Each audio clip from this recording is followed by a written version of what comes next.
नमस्कार दोस्तों, स्वागत है आपका स्टॉक स्पेस पे। तो आज हम किसी भी स्टॉक के बारे में डिस्कशन नहीं करने वाले हैं। तो आज हम एक इम्पॉर्टेंट लर्निंग सीखेंगे जो कि मैंने अभी कुछ ही दिन पहले सीखी, जो कि मैं बुक पढ़ रहा था, ट्रेडिंग इन द जोन। आपने भी काफ़ी नाम सुना होगा इस बुक के बारे में। मार्क डफलस की बुक है ये। तो उसमें एक बहुत ही अच्छी कहानी बताई हुई है। जैसे एक छोटा सा बच्चा होता है, ठीक है। तो जैसे 2-3 साल का बच्चा होता है, वो बहुत ही क्रिएटिव होता है, मतलब अपनी क्यूरियोसिटी बहुत होती है उसमें, इधर उधर भागता है, नई नई चीज़ों को एक्सप्लोर करता है। तो उसका एक्सपीरियंस शेयर करा हुआ है जब वो पहली बार किसी डॉग के कांटेक्ट में आता है। मतलब वो डॉग को देखता है, उसको पहली बार देखता है तो उसको भी क्यूरियस होता है, वो भी देखता है भी क्या चीज़ है। तो अभी हमें डॉग के बारे में नहीं पता। तो अब इसमें 2 केस हो सकते हैं।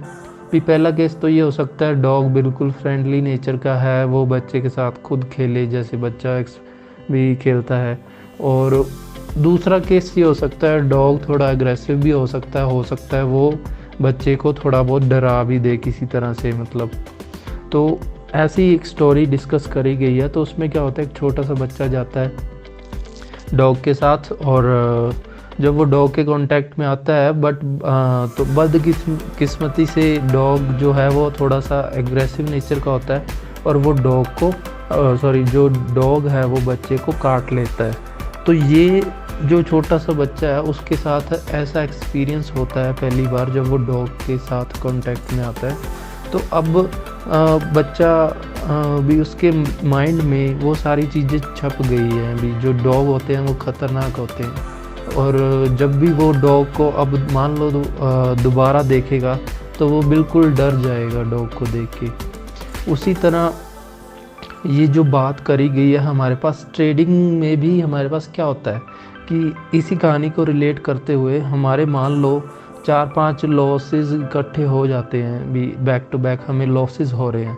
तो वो जो इमेज है वो हमारे दिमाग में छप जाती है, और उसी को देखते हुए हम जो अगला नेक्स्ट ट्रेड करने जाते हैं तो वो हमें डर लगता है उस चीज़ से भी, दोबारा अब लॉस ना हो जाए कहीं। तो इसी को हमें मतलब एज ए स्टोरी की तरह लेना है कि ये डिपेंड करता है डॉग के ऊपर, मतलब वो किस टाइप का है, फ्रेंडली नेचर है। अब मान लो दोबारा वो बच्चा थोड़े दिनों बाद मान लो किसी और डॉग के साथ कांटेक्ट करता है, तो हमें डॉग के बारे में नहीं पता, हो सकता है वो फ्रेंडली नेचर का भी हो। तो हो सकता है वो बच्चे के साथ खेलने की कोशिश करे, बट बच्चे के मन में जो माइंड में जो इमेजेस छपी हुई हैं डॉग्स के बारे में, तो वो डरेगा हर बार जब भी डॉग को देखेगा, ना चाहते हुए भी वो कंट्रोल नहीं कर पाएगा। तो वो मतलब डॉग से दूर भागने की कोशिश करेगा। तो इसी तरह हम भी ऐसे करते हैं। मान लो हमारे 5-7 लॉसेस हो जाते हैं तो हम भी अब थोड़ा सा डरते हैं, हमारे मन में फ़ियर होता है, और फियर की वजह से हम अलग अलग तरह की गलतियां करते हैं। मतलब कभी जल्दी एंट्री ले ली, कभी लेट ले ली और जल्दी एग्ज़िट कर गए, मतलब पूरे अपने टारगेट का वेट नहीं करा। तो ये सारी चीज़ें डर की वजह से आती हैं। तो ये काफ़ी अच्छा मेरे को इम्पोर्टेंट लेसन लगा जो मैंने सीखा, कि हमें अपने पिछले जो ट्रेड्स हुए हैं उसको देखते हुए अपने नेक्स्ट ट्रेड्स के बारे में नहीं सोचना चाहिए। तो हमें चाहे अगर मान लो आपके पास 5-7 ट्रेड बिल्कुल जिसमें आपको परफेक्ट टारगेट मिले अचीव हुए, तो उसमें आप ये वाली चीज़ कभी नहीं सोचोगे, उसमें तो हमें डर महसूस ही नहीं होता है, ठीक है।